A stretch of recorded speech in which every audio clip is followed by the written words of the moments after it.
She had never imagined that walking into that glass palace would feel worse than being turned away at the gate. The billionaire family sat across the long table, dressed in calm confidence, their smiles sharp and cold. They barely looked at her resume, barely listened to her explanation.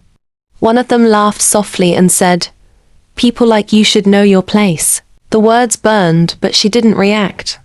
She had learned long ago that silence could be stronger than shouting. They mocked her background, her small business, even the way she spoke. When she tried to explain why their company's actions were hurting hundreds of workers, the eldest son waved her off. "Security," he said, as if she were invisible.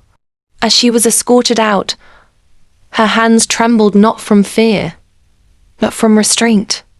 Years ago, she had been part of their inner circle, trusted with documents, numbers, and secrets no outsider had ever seen.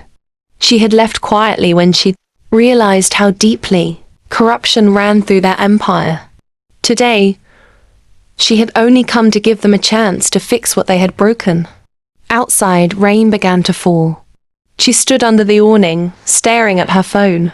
For a moment, she thought of walking away, of letting it all go.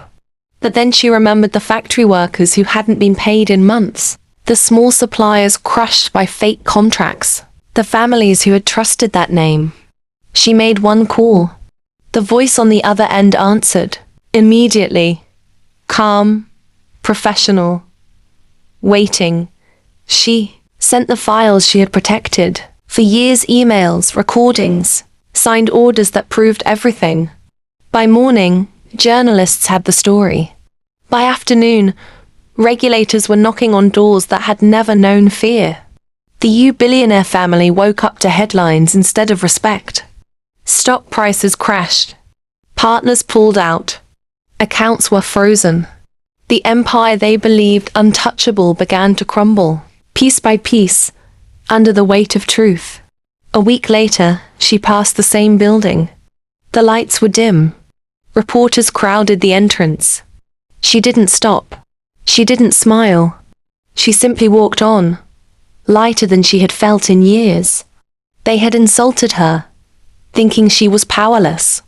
They never realized that all it took was one call from the woman they chose to humiliate, to bring their empire down.